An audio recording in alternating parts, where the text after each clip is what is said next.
Yeah, my Yoruba people, I greet you guys. I mean the same Yoruba people, not those bigot, not those tribal witches and wizards.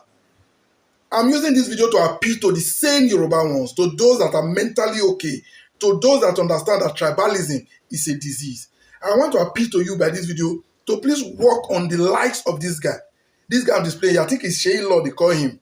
This guy, like very other many Yoruba people, actually are giving bad names to the entire region. In as much as we understand that we have majority of the Yorubas with this ailment, same ailment Sheilo is suffering from, we want you to work on your people. I mean the same ones. So, but sadly, this same one seems to be very few.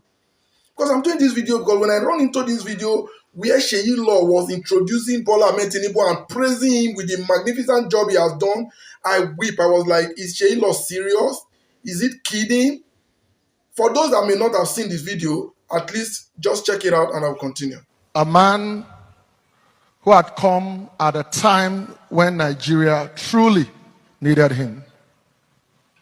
He came, and on the day of his inauguration, he decided to systematically tackle corruption by ending the fuel subsidy. I thought somebody would applaud that.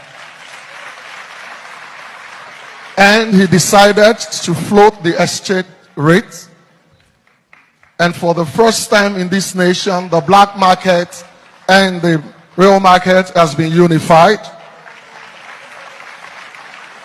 He came, and the allocation to the states and local government has hit the highest number in the recent time in Nigeria. He cleared the $7 billion backlog. He has increased our foreign reserve to the tune of $40.1 billion US. And is taking charge of huge infrastructural projects in Nigeria. The 700-kilometer coastal highway, the 1,000-kilometer Sokoto-Badagry, the $3 billion Eastern Rail Line, the local government financial autonomy, free tuition for the federal technical colleges. Ladies and gentlemen, the President and the Commander-in-Chief of the Armed Forces of the Federal Republic of Nigeria, President Bola Ahmed Tinubu, GCFR! So you heard Sheilo praising a man whose scorecard is only audio. Everything Sheilo read out, tell me which one affect the lives of the Nigerians on the street. If you are a Nigerian and you are not in the political class, benefiting from the national treasury, from the oil money of Nigeria, tell me which of these nonsense that Sheilo read out that the market woman in the rural area, in the urban, in the undeveloped area of the country is benefiting. Are you supposed to be telling Nigerians what the president is doing, or instead of the citizens feeling it? Sheilo, okay, let's even start from the nonsense he read. Firstly, he said a man who came when Nigerians needed him the most. That part shocked me. Bola Ahmed Tinubu came to rescue Nigerians from the hands of the APC that he assembled. Sheilo, I know that your own is beyond tribalism, in as much as the pay will also be worth it, but nothing stops you from applying your sense. Imagine you have to force the people to start applauding because they know you were talking gibberish. He went ahead to say he systematically tackled corruption by removing subsidy. And what was the effect? What has been the impact on the lives of Nigerians? This was not a concern to Sheilo. Because your stomach has been filled up, your children are in abroad. Sheilo, not better for you, I swear, not better for you. And he also went ahead to say he increased our foreign reserve.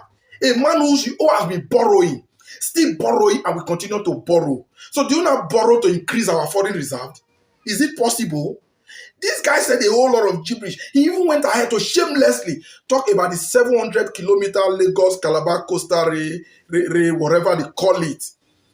Now, is it not the same coastal highway that was commissioned in the format of what you are seeing on the photo now? The coastal highway that was commissioned in this form and used in less than out of 700 kilometers, you call it, and someone went to commission 29 kilometers, and it is an achievement for Sheyi Law to be proud of. And as for the local government autonomy, where does it happen? Where is it happening? How? Where? Do local government in Nigeria now have that financial autonomy? Of course they don't. So everything Sheyi Law was just reading are purely audio and political. In reality, they are not there. And people don't think there is the need to work on people like this Sheyi Law, because we have them in huge numbers, majority of which are being tribal and party sentimental. Nothing more. If Sheyi Law was in the opposition and somebody read nonsense like this out and as achievement, would Sheyi Law agree? Would he not counter the person with a more brutal video than I'm doing now? But unfortunately, it's his tribe's person, and they unfortunately now belong to the same political party. So you want to sell your paymaster, fine. But for the Mughals that will accept this nonsense from you and do the opposite and not do the needful in 2027, insecurity, which Sheyi Law failed to measure as one of the major achievements of Tinubu, hunger and hardship, it is your people that will keep shouting a big power. Oh, my people don't shout. It is your people that is shouting a big power. You don't list that as part of his achievement. That a big power will never cease in the generation of Sheyi Law and any other person promoting what they obviously know it is wrong for the people of Nigeria. All this nonsense needs to stop. Everything must not be politics. You are listing items that are audio that cannot be fed by Nigerians. And everybody there, you have to force them to clap. Very, very unfortunate. Please, my Yoruba people, you guys can do better. You guys can obviously do better, and you need to do better.